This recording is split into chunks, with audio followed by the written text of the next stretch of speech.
Moving through your fears, the power of fear projectors and your mind. Hi, I'm Dr. Cynthia Bischoff, International Life Coach. It's been said that fear is an acronym for Fantasized Experiences Appearing Real.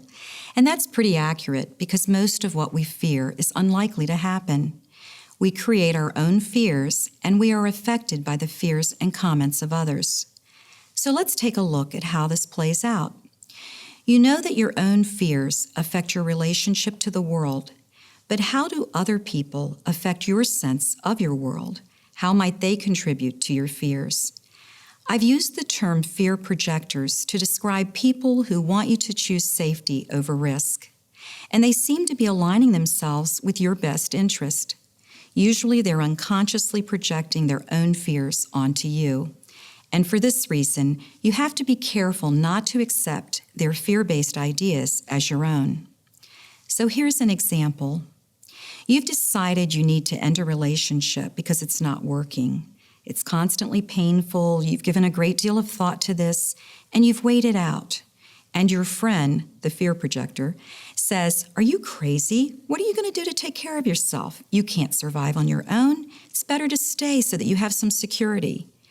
You see, what's happened is that you've gone outside of your friend's comfort zone. So if another person's fear continues to keep you bound, recognize that and protect yourself from that person's influence. Your job is not to stay in someone else's comfort zone. That person is not living your life. Also, a major key here, and something I've said many times in teaching, is that people will not allow in you what they won't allow in themselves. This is so important that I'll repeat it. People will not allow in you what they won't allow in themselves.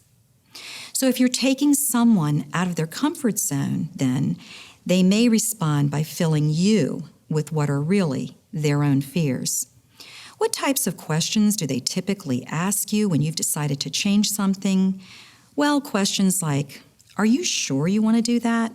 What makes you think that's going to work?" And the worst part is, they have the ability to rob you of your faith and often of your dreams. 15 years ago, I left a very secure university position to venture out on my own and create my business, Heartliving. I was involved in a seminar with local business people at that time, and a participant in the class approached me and told me that he had concerns about what I was doing. He did not understand why I would leave a secure position to go out on my own. And besides, as he put it, he wasn't sure people were all that open to life coaching. Well, I remember looking at him, and I thought, he really believes what he believes. And I'm definitely taking him out of his comfort zone. So I thanked him, as I remember putting it, for sharing his concerns. But I told him that I knew that I could be successful, and that more important than that, I felt that later in life, I would regret not listening to my heart and following my dream. You see, you're creating your world through your mind and your thoughts.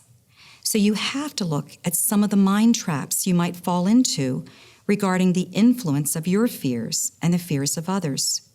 The most negative are those that affect your feelings of worthiness. You have to believe in yourself and be your own advocate. Some people go through life constantly trying to demonstrate that they're better than, or at least not worse than, other people.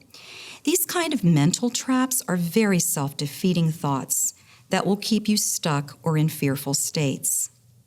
Are you possessed by a fear of self-doubt? You know, am I really good enough? Can I make it? Or are you stuck because of a fear of change, such as, I don't want anything to change because that may make me feel unsafe, and anyway, I'm too old or tired or whatever to change anything. You see, part of overcoming your fear is about identifying and escaping these kinds of mental traps and projections from others.